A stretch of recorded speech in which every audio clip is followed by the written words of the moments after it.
Global cooling, global warming, climate change. What do climate models tell us about the future? Is a climate model prediction evidence of anything? In this next clip, we find out from top scientists.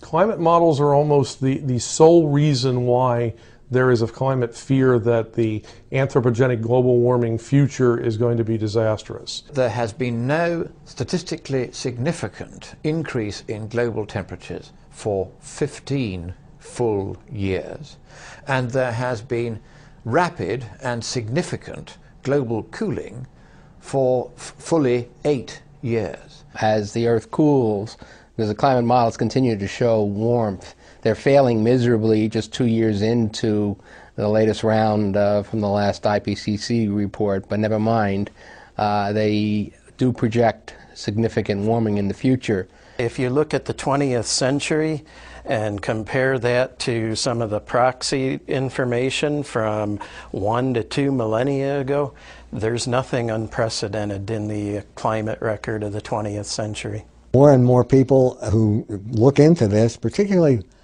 people who have some background in science or engineering or physics, look into this problem, the more they realize that it is totally off the wall. Nothing about climate is irreversible, and nothing about what's going on now can be considered unprecedented. As we say, that this interglacial that we're in is just another word for good weather.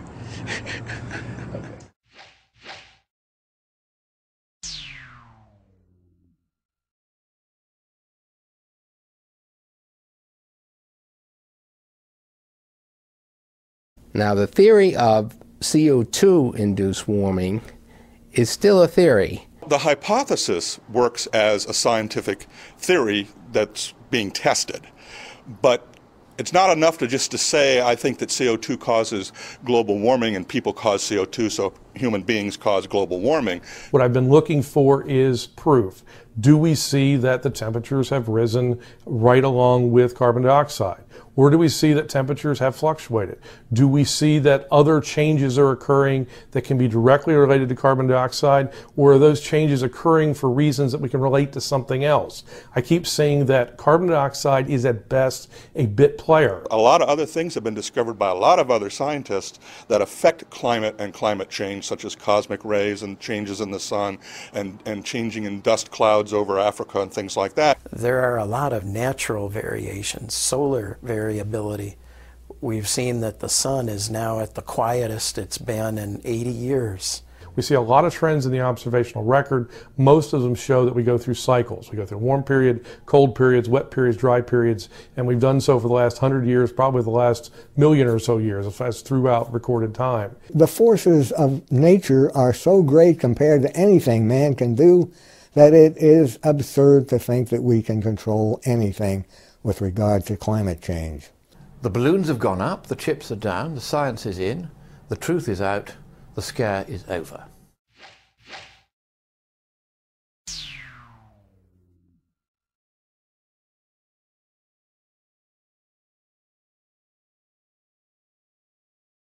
Former Vice President Al Gore, does he have the science correct? What do actual scientists say about Al Gore's film, An Inconvenient Truth? To say there's a consensus in science is really one that goes against the way science normally operates. I can think of very few things except obvious truisms that scientists all agree on. In the scientific method, one proposes a theory and then tests that theory and shares data, allowing others to test the theory. Nature sets the rules, and scientists try to figure out what it is, but what those rules are. But nature holds all the cards. So something as complex and as important and as detailed as understanding why climate fluctuates and why climate varies and why the past looks the way it does and why the future may or may not look the way it does, and to say therefore that we're all in agreement on all those answers is mind-boggling. There's just no way we would all agree that this is the way the world is. I think it's shameful that Al Gore has exploited children by encouraging schools to see this essentially lying movie. They've got to be very skeptical about it because it's not real science that he's pitching. I mean, pictures of polar bears And calving icebergs is not science, but it's very impressionable. We took him to court in the UK because, in our opinion, his movie was full of untruths. Now, an untruth is not necessarily a lie, but it is a statement which is not correct. On the science, the judge found very clearly that Al Gore's film contained 9 major errors. I've mentioned sea level a moment ago. He also said that polar bears were not threatened by global warming. In fact, their population has increased 5-fold in the last 50 to 60 years. He found that Pacific atolls were not drowning. He found that populations of the Pacific islands were not being moved, and so on and so on. A series of quite big errors. There are so many people, there are so many scientists that want to debate Al Gore, and they would eat his lunch. He's afraid to debate. I would like to debate him.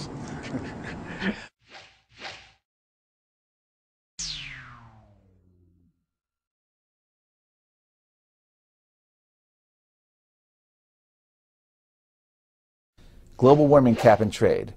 Will it have an impact on global temperatures? And what impact will it have on American families? The global warming scare is, in essence, nothing more than a conspiracy of the governing class against the governed. And I say this as a member of the governing class. I too could make a fortune out of this if I were unprincipled enough to buy it. When energy becomes limited, then in a sense a lot of freedoms become restricted. One of the things that allows, for example, totalitarian regimes to thrive is keeping the people essentially ignorant and separate. To think that man can control the climate is totally absurd. And I think it shows so much arrogance that it's unbelievable. It is an absurd notion that they can pass a resolution that the temperature of the Earth shall fall by 2 degrees Celsius. They can't do it, and it's pointless to pretend that they can. America has always been good at solving its problems through the market economy. We have solved the problem of horse manure when the car came along. And hopefully in 100 years, or the technologies are being developed now, that will make people think, what were they worried about in 2010? There is not a consensus, there never has been. But it's getting serious now, and it's time for people who have doubts, including myself, to speak out.